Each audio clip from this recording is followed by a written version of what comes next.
Hello, everyone. We appreciate you joining us and welcome to part 2 of our series, Accelerating HITRUST Compliance with AWS, Cloudticity, and HITRUST. My name is Cheryl Cage, and I am a Senior Security Partner Strategist at AWS on the Security and Compliance Partner Team. And today I am joined by Jerry Miller, Founder and CEO of Cloudticity, and Ryan Patrick, Vice President of Adoption with HITRUST. And today, by the end of our time, we hope to provide more insight into the HITRUST inheritance process and accelerating compliance on AWS. So with AWS, we rely heavily on our partners. So the team I am on, we run the Global Security and Compliance Acceleration Program. It was formerly known as Authority to Operate, or ATO, on AWS.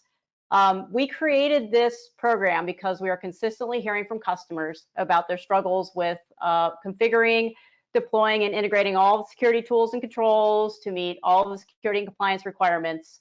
And we are a partner-led, partner-driven program. AWS has a number of valuable services when implementing technical controls as required by HITRUST CSF. So many of these services can help you to meet certain controls, such as configuration management or vulnerability management, logging and monitoring. And I just want to touch upon a couple that are shown here that customers may want to leverage when they look into implementing controls. So one of those, if we talk about configuration management, AWS Config is a great service that enables you to assess, audit, and evaluate your configurations of your AWS resources. And Config also has config conformance packs, which are available to utilize. And a conformance pack is a collection of config rules and remediation actions that can easily be deployed. And there are sample templates available, and they are mapped to, I think, around 60 compliance frameworks now that you can utilize. And then another one I want to mention is AWS Systems Manager. So Systems Manager helps maintain security and compliance by scanning your instances against your patch configuration and custom policies. Some resources here, and first one I want to dive into, I know Jerry's very familiar with this, and they're one of our well-architected partners, so I'm going to have Jerry talk about the well-architected framework and tool and how it helps, Cloudticity uses this to help their customers. Yeah, thank you, Cheryl. The well-architected framework is a set of best practices that AWS has accumulated over time that help customers optimize their workloads around security, performance, availability, cost management. It's optimized for a number of different types of workloads, including serverless workloads, highly regulated workloads. And AWS went beyond just collecting a set of best practices, but they actually codified that into a framework, which includes an assessment capability, ability to look at resources that might deviate from best practice and build remediation steps that are trackable. There's an online tool that is either accessible through the AWS Management Console or also through APIs, so it can be deeply integrated into any organization's tool sets as well. So it's a fantastic way to use a standard approach to assess a workload running on AWS or destined to run on AWS in a predictable way that is the same across the board, to identify areas of potential concern, to dive deep on those, to build remediation plans, track those remediation plans, and ultimately report out on improvements in architecture and posture over time. One of the things that we realized early on at Cloudticity, as we collaborated with HITRUST and a number of other organizations like AWS to develop the HITRUST shared security model, we realized that as applications modernize, there are many players out that make up the owner of the application. So the application might be hosted on AWS, might be written by a third party, might be managed by another organization like a managed services provider. So today's applications are complex in that there are many organizations that actually manage that application. And so the HITRUST inheritance model allows end customers who are seeking HITRUST attestation to identify who actually owns the security at any given control level, and to do that with a high degree of assurance. And so that has enabled Cloudticity to build direct visibility into our management tool, Cloudticity Oxygen, so that customers can see exactly what their compliance platform is and who actually owns any given control.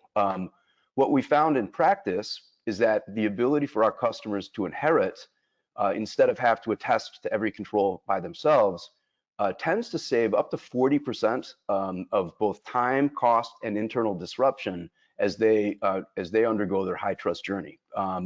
So as of today, Cloudticity Oxygen offers 47 fully inheritable controls, 310 partially inheritable controls, and we continue to up our game and attest more and more controls as we continue our HITRUST journey.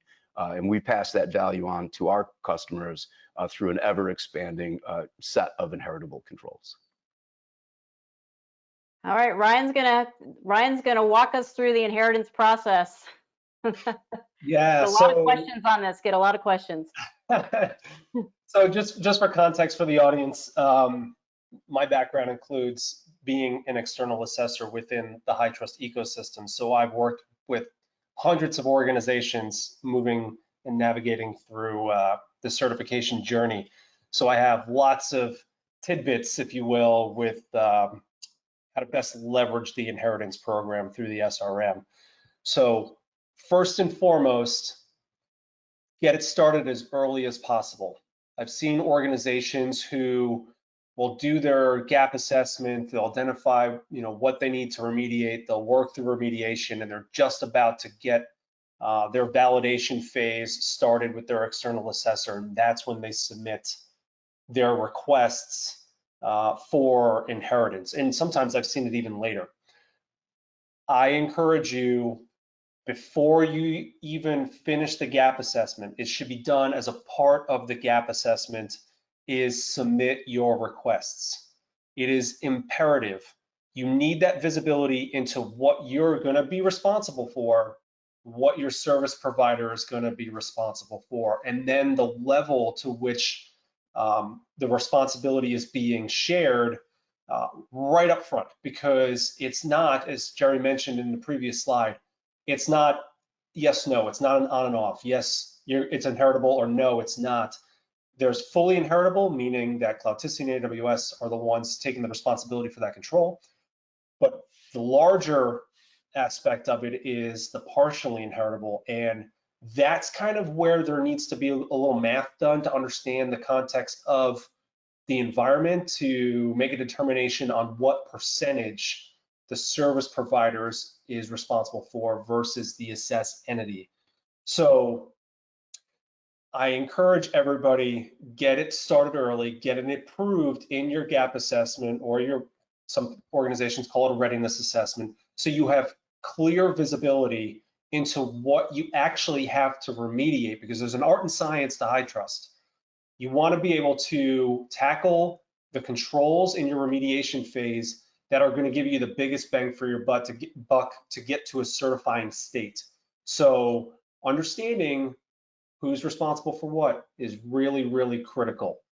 The other piece that I would offer is the SRM. It's not as absolute as it may seem. It's a guide per se, with some really strong encouragement. But if there's something unique in the context of your assessment, I encourage you to talk to your service provider, because there may be a way or there may be a nuance that may increase the level of responsibility on that service provider and vice versa. So I encourage open communication and collaboration. You look at the bottom of the slide here. I'm not going to walk through each one of the phases, but I would offer that it's not binary in the sense of you submit the request and boom, it's immediately approved. There is actual analysis being done by the service provider after you submit that request. There may be a conversation that happens in order to approve it. So then that request gets sent to the service provider. The service provider does their analysis. They make a decision on whether to approve it or reject it. that comes back to the assessed entity, and then the customer, the assessed entity, will then apply that as inheritance to their assessment. So just want to give you insight into what the process actually looks like to make it as painless as possible, because as we've mentioned in this session and the previous session, it's a huge value add when adopting HITRUST and working to get certified, that I would hate for folks to think it's kind of one and done and get so far down the line just to realize they've got to back up a little bit. Yeah, and I want to add on. I want to ask Jerry, since he's done this on both sides, right? Requesting it from AWS and then have his customers request it from him. You know, do you have any insight there as to, what the process or some denials that you commonly see, or, anything around that? Yeah, you make a good point, Cheryl, in that, we're on both sides of that coin. So we're inheritors and we're inheritance providers. And so I can't echo Ryan's assertion strongly enough that the earlier in the HITRUST process that you can start your inheritance requests, the better. Because there is some negotiation, and we've had instances where we disagreed with AWS around what level of inheritance should be provided, and there's a period of negotiation, and you have to account for that. If you submit an inheritance request to your service provider, if there are a few hundred inheritance requests, that might take some time, because as an inheritance provider at Cloudticity, if we get 200 inheritance requests, we don't go check the box. We have to go and evaluate each one very seriously, because we're taking on liability if we agree to either full inheritance or in partial inheritance, that we'll take on some part of that responsibility. And so it shouldn't take very long, but you need to build in some of the realities around potential negotiations and potential time that your service provider is going to need to examine all of your inheritance requests and really work with the end organization to come up with the right decisions that protect the best interests of all parties involved. And so, Ryan, how have you seen the inheritance process accelerate HITRUST certifications? So personally, I've seen organizations struggle not only in the gap assessment / readiness assessment to get it completed, but primarily in the remediation phase of getting to the certifying state in order to get tested and ultimately submitted for certification. They get stuck there, and there's good reason for it. As I mentioned in the previous session, which I hope everybody listens to, there's no carve-outs allowed within the HITRUST assurance methodology. So we expect to see the full comprehensive nature of the environment in scope of the assessment. So you can't demonstrate that if you don't have the information from the service provider. So the fact that you would have to go to the service provider and request some other assurance mechanism and then ensure that scope is accurate or appropriate is probably a better word. Make sure that the controls are alike, right? So the way HITRUST looks at it, it has to be definitive that the control that you're relying on from this report over here has to be in line with the HITRUST control. So you just in that vein alone can really lengthen the journey or the process of getting to a certifying state within HITRUST. I mean, Jerry's estimation of 40%, I think, is probably conservative in some ways, depending on the complexity of the organization and how many service providers that they're working with. It greatly enhances and accelerates the certification process. And I just want to throw one thing out there that I failed to mention, is if it's partially inheritable, really, really important for the assessed entity to realize that they still have to demonstrate how they're managing that control for the remainder portion that is not inherited from the service provider. So if it's 50% inheritable from Cloudticity, me as an assessed entity, I still have to provide evidence to show the other 50% because your external assessor is going to be expecting to see that. Yeah, and Jerry, talking about that, so from a Cloudticity standpoint, you're automating and standardizing compliance for achieving HITRUST certification. So, how have you seen, the inheritance process? Have you seen it accelerate, HITRUST certifications?